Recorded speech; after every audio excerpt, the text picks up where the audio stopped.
All right. Now, France is noted for its cuisine. What were your favorite foods over in France? Well, I have to say from the beginning, I have a sweet tooth. I love food. I love food very much.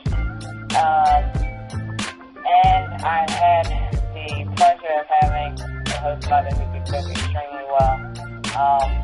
One of my favorite dishes, I don't believe she had a specific name for it, but it was pretty simple when you think about it, but it was absolutely delicious. She would cook duck together in a mashed potato casserole. So everything would be like all simmered together and very nice, had vegetables and everything. And I really enjoyed that dish with the duck and mashed potatoes, along with, herbs and spices. It was delicious.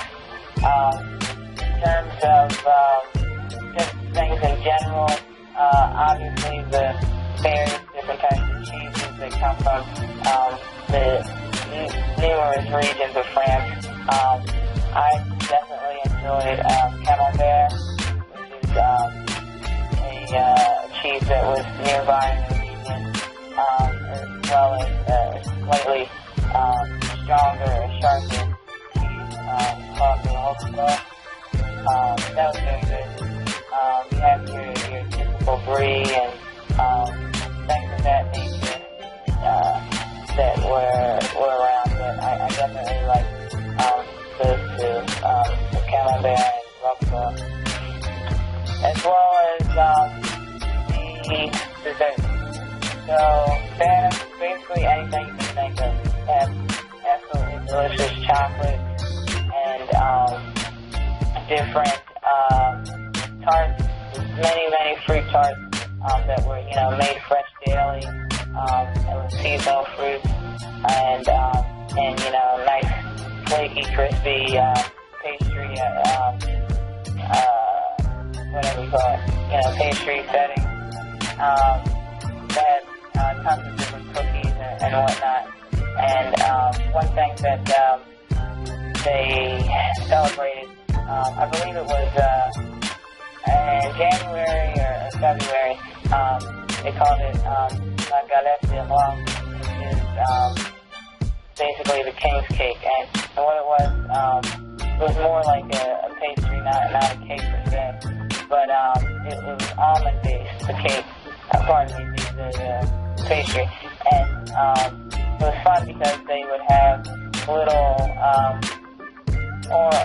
ornaments or miniatures of different characters. You had anything from Bugs Bunny characters to more religious figures and things like that that were baked into the pastry. And so when you're cutting it, you have to be kind of careful and you start eating. And whoever ended up with the ornament, the miniature in their slice was, crowned king or queen for the day. And, the pastry would come with a little crown that you could wear. And I remember one time I got it, so that was cool. I got a puppy with you, of course. Of course. So that was very nice. And like I said, the cake was very good. It was nice, light almond pastry with delicious filling. So those are just a few of the things I remember off the top of my head. But basically anywhere where we go, it was very good.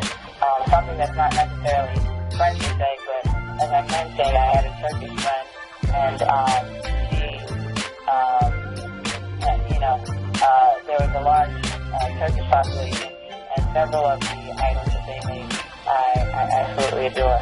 One of which is merguez, which is spiced lamb, kind of dried and cured, and they have it on sandwiches, pizzas, to just anything, and that was very, very good. I like that a lot. And also what they call kebab, which again is lamb. It's kind of slow cooked. If you're familiar with like Brazilian cuisine, it's kind of like Brazilian barbecue, slow cooked seasoned lamb that they actually put into like a pita bread or roll type sandwich, and put in toppings. They have a kind of spicier, more mild yogurt sauce that they use. Lunch tomato, the whole deal. So kebab, actually one of my favorite things. It's funny, my friends always joke, whenever I'm in France I have to eat kebabs at least several times. And actually, even when I was in Italy recently, I found myself eating kebabs every couple of times. So I really like those. Those are very good food. Next for Turkish cuisine, and as I mentioned before, the French definitely know how to cook. So it was very enjoyable to try different things. I tried escargot and frog, which wasn't too bad. The escargot I found, it just tasted kind of like the seasoning that was in it. Typical, if you think of, oysters or anything like that, it's kind of bubbly, but pretty good if it has the right seasoning. Probably a slightly more bland taste than chicken to me. But again, it was pretty good. All right.